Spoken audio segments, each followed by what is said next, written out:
Sox stay all season? Yes. Yeah, I'm a high stock guy.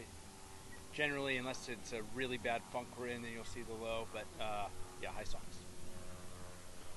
Skip earlier, Bruce was mentioning how hard your skates felt filling that lane with bleachers. What sounded good about that opportunity? I mean, I think when I was a player, I just wanted those meetings to be over with.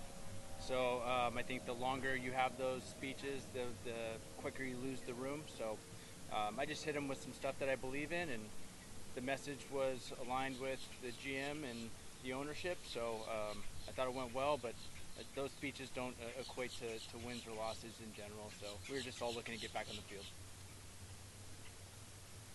How about the first full day for you? Just sort of seeing everybody here. I know last week we talked some stuff for the first day. What do you think that looked like today? Yeah, that was good. It's nice to have everybody here, seeing live at bats against real arms, and our dudes, so to speak, hitting off our other dudes. So it was a fun day. Some real arms, some electric stuff we were watching, and some really good at bats. So good work for the first day. Do you think that a lot of teams are starting to employ the six guys starting, eliminating it? Is that something you think that the Marlins could employ in the future? Six starters over the course of the season, at least four or five?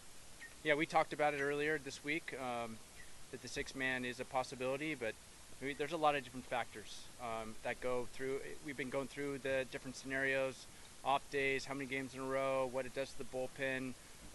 Does it lengthen our starters with more rest? So, our front office and including our coaching staff is going through that. I can't give you an answer right now what we're going to do. We're going to have to watch and see, how our starters do first and foremost in spring. But it's an ongoing conversation. Who's the starting this weekend? Yeah, Braxton will start the first game. Saturday? The first game.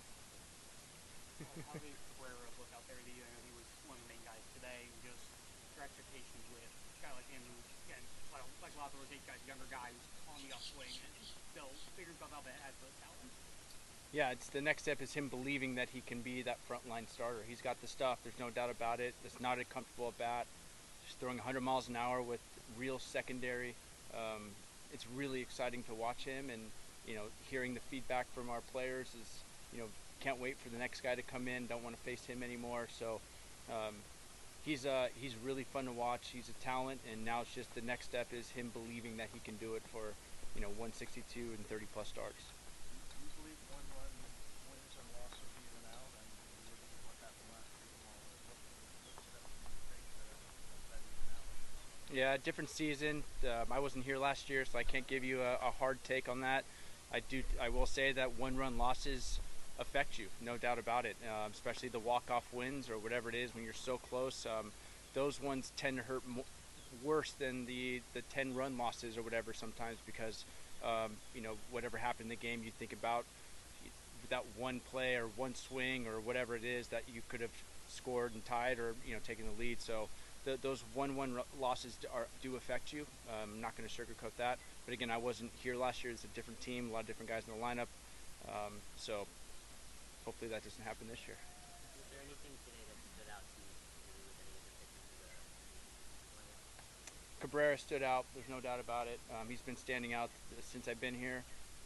His work ethic, how he came into camp, the mindset, from what I've heard, is different, which is good. All I've known is this kid right now, and this all I can give you is he's doing things the right way, hanging out with the right people, which I'm sure you know who that guy is. And so far it's been really fun to watch.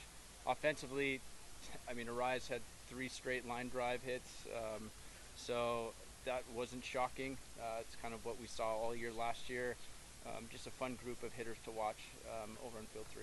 With Arise, we know what he brings offensively, but the personality, the aura he brings in that clubhouse seems like he's someone that you can easily gravitate toward. Just how much does that help with him, especially trying to come into a new team and especially as one of the guys who's going to be one of the main guys? Yeah, it's infectious. I mean, that's who he is. He brings the energy every single day. You talk to guys in Minnesota of who he is as a player, and as a coach, you want to be able to pull back and not have to push guys, right? And that's the guy that you got to pull back because he just wants it so bad. So having more guys like him is really good for the Miami Marlins. I do think that you'll see more and more guys gravitate towards him because he'll end up being one of the leaders in the clubhouse, and excited that he's here. Skip, when you spell Miami, you can't help but notice the font out there. When you spell hitters, there's no time for all this stuff up there. Yeah, I would not be good because I had to adjust my batting gloves every single time. So yeah, there's an adjustment, and guys had violations yesterday. There's some more violations today. We're all learning, and so I think the hitters are definitely the ones right now that I see that are most affected. The pitchers, are learning with the pitch calm on the belt, and trying to see if the signs are the way to go. Maybe early on with nobody on to just try to get through some of these, the pitch clock and no stepping off, and but I do think it's affecting the hitters. Just observation the first couple days. So there's some things that guys got to work through. Do you let them work through that on their own, or do you import consequences or punishments to kind of just snap them in? Yeah, there's a siren or a horn that goes off, and they know that it's too much time, and so you just have a conversation. They've never done this before. A lot of them, minor league guys have, but a lot of these guys in our lineup have never seen this before. So, they're working through it, and just like I'm watching it for the first time. Well, and pitchers. I mean, if you see guys walk around the mound and they're starting thinking too much, yeah, absolutely. So, a lot of guys now are just right when they get the ball, they're getting a call in the ear when they're walking up to the rubber from the bottom of the mound. So, yeah, I think it could help. The challenge is now is, coaches' signs delivered to the catcher. How much time do you have that? The signs delivered from the third base coach to the hitter. How much time do you have for that?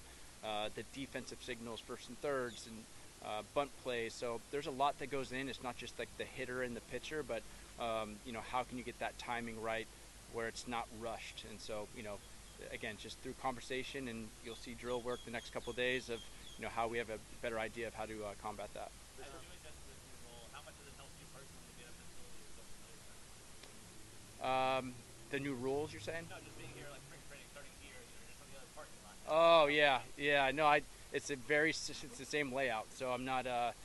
So that's good, especially when you have a new bench coach, and you were the bench coach last year of the facility, and scheduling purposes. So all of that has been really helpful.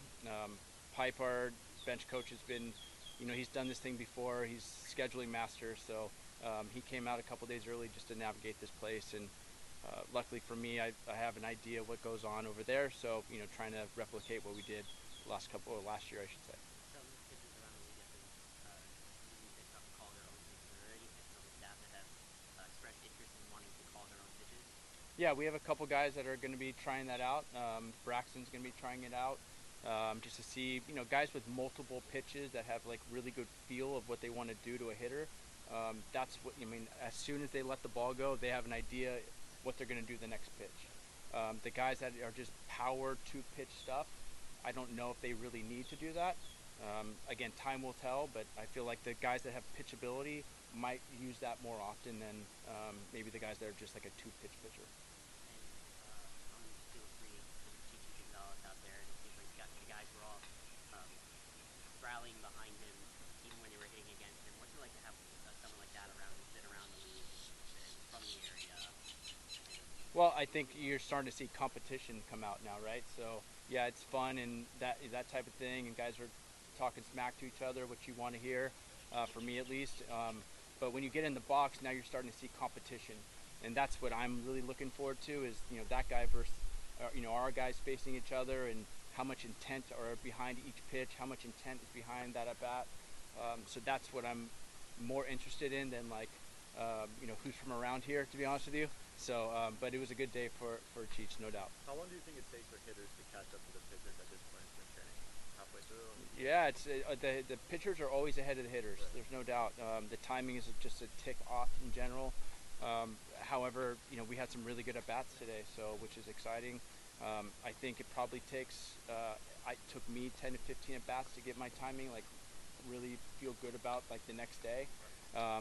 But again, your timing can be off in June too. So I think the classic, those guys will probably get more at bats to try to feel their timing before they head off.